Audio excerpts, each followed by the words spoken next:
Hi friends, welcome back to a new mini blog. তোমরা সবাই কেমন আছো? আশা করছি সবাই খুব ভালো আছো। আমিও খুব ভালো আছি। তো চলো, আজকে আবার একটা নতুন মিনি ব্লগ তোমাদের সাথে শেয়ার করব। তো আজকে সারাদিন কি করি তোমাদের সাথে সেটাই শেয়ার করব। তো দেখো, সকাল সকাল ঘুম থেকে উঠে গিয়েছিলাম। আজকে উঠেছি হচ্ছে সকাল, তখন বাজে 6:30। তো আজকে সকাল সকাল ওঠার কারণ হচ্ছে আজকে যাব হচ্ছে ওই বাড়ি, তো সেই জন্য সকাল সকাল উঠে গিয়েছিলাম। তো উঠে তারপরে দেখো আমি রেগুলারের মতো ফ্রেশ হয়ে জল খেয়ে নিলাম। এরপর দেখো আমি চাটা বসিয়ে নিয়েছি। এরপর আমার যা টুকটাক কাজ আছে করে তারপরে কিন্তু আমি রেডি হব তাড়াতাড়ি করে। তো এদিকে আমি দুধটা জাল দিয়ে নিচ্ছিলাম, আর ওদিকে কিন্তু আমি গ্লুকন-ডিটা গুলে নেব সকাল সকালই, কারণ ও নিয়ে যাবে গ্লুকন-ডিটা। ওর সাথেই যাব, যেহেতু ও যাবে আমাকে নিয়ে কিন্তু আমাকে ছেড়ে তারপরে যাবে। তো চলো, এদিকে দুধটা হয়ে গেছে আর ওদিকে কিন্তু চাটাও ফুটছে। তো চলো, তোমরা সঙ্গে থাকো ও দেখতে থাকো। আজকে ভিডিওটা কিন্তু খুব ইন্টারেস্টিং হতে চলেছে।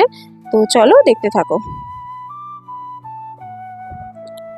তো দেখতে পাচ্ছ আমার এদিকে কিন্তু চাটাও হয়ে গেছে, আর এদিকে কিন্তু আমি দুধে কিন্তু আজকে কমপ্ল্যান খাচ্ছি। রেগুলার আমি কিন্তু হরলিক্সটাই খাই, আজকে একটু ডিফারেন্ট খেতে ইচ্ছা করলো, তো আজকে একটু কমপ্ল্যান খেলাম।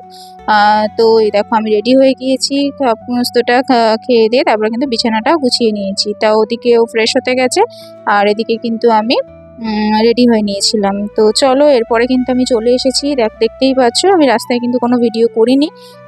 তো তাড়াতাড়ি করে চলে এসেছিলাম। এখানে দেখো মা সকাল সকালই ব্রেকফাস্ট দিয়েছে, এমনিতেই পেটটা ভরা ছিল, তারপরও মা এদিকে দেখো আম কেটে দিয়েছে, আর এদিকে পায়েস করেছিল। তো আমি বললাম আমি এখন আম খেতে ইচ্ছা করছে না, তো তাই জন্য আমটা আর খাইনি।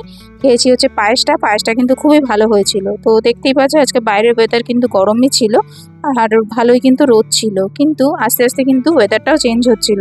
তো এরপর কিন্তু আমি আর মা একটু রেডি হয়ে নিয়েছিলাম, একটু বাজারে যাব, টুকটাক জিনিস কেনার আছে, একটু পার্লার যাওয়ার আছে।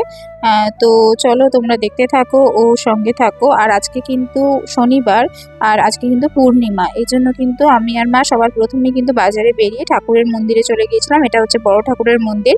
তো দুজনেই দুটো ফল দিয়ে নিলাম মন্দিরে, একটু পুজো দিয়ে নিলাম সকাল সকালই। কারণ যেহেতু পূর্ণিমা ছিল, আর পূর্ণিমা কিন্তু সকালবেলায় লেগে গিয়েছিল, তো দুজনে পুজো দিয়ে নিলাম। আর মেন পুজো কিন্তু রাত্রিবেলা হবে, তো আবার রাত্রে আসবো। এই দেখো এখানে কিন্তু মা একটু মিষ্টি নিয়ে নিচ্ছিল ঘরের জন্য। তো এখানে মিষ্টি নিচ্ছিল, আর মিষ্টির দোকানে দেখো ভালোই ভিড় ছিল মিষ্টির দোকানেও। তো চলো, দেখতে থাকো ও সঙ্গে থাকো। এরপরে কিন্তু বাজারে যা যা কাজ ছিল সেগুলো কিন্তু করে তারপরে কিন্তু বাড়ি চলে যাব। তো দেখতেই পাচ্ছ আজকে বাজারে কিন্তু সেরকম ভিড় নেই সকাল সকালই, কারণ যেহেতু আজকে পুজো ছিল। বাট আজকে সবজি বাজারে কিন্তু ভালোই ভিড় ছিল, আর আমাদের কিন্তু টুকটাক সবজিও কেনা ছিল, কিনে টিনে তারপর এরপর কিন্তু বাড়ি চলে যাব। দেখতে পাচ্ছ বাইরে কতটা রোদ ছিল,